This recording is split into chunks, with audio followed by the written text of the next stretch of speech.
And this is something I found a lot through working with dancers like Akram Khan as well. You know, I used to go and watch a lot of Kathak dance, which is where a lot of these patterns, you know, I use learnt from, but also, so I mean, if I give you an example of something you can do mathematically over this, you might have a rhythm or a rhythmic phrase, and that rhythmic phrase reflects the footwork of the dancer in the same way that you see in flamenco dance as well.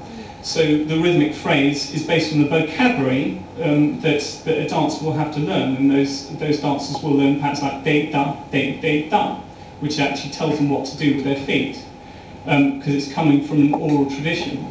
So when you have de da repeated 3 times, it has to land on the first beat of the 10-beat cycle, for example. So you might have that, and that's known as a d-high, a pattern that's repeated 3 times that lands on the 1. So if I show you de da, de da, de da, de da, de da, de da, it lands on the 1 very precisely. It's got to be very even. So you have much more complicated patterns that develop, like 1,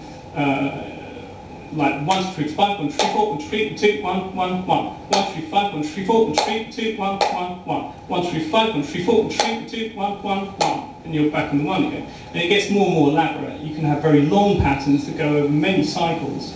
And so this is something that kind of I like to experiment with a lot as well.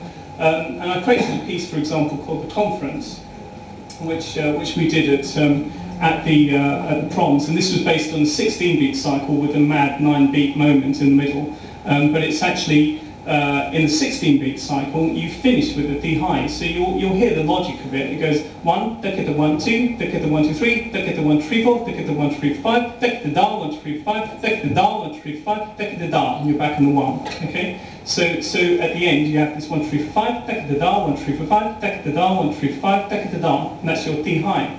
So there's lots of ways you play with this, and so I'll use it kind of for dramatic impact when we're performing live.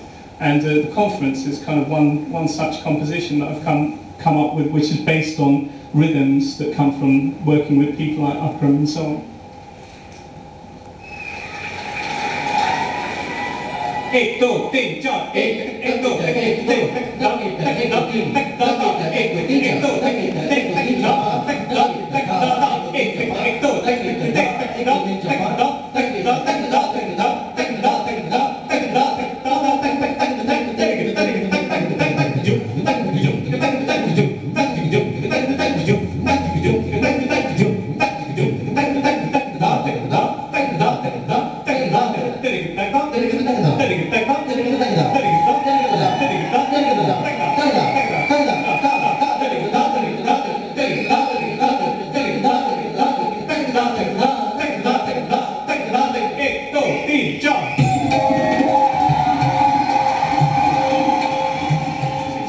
It's quite an exciting way at times to kind of, you know, to actually build up quite a lot of, I don't know, it works very well to actually use these patterns to kind of raise excitement levels, and we use them intermittently in gigs and stuff like that.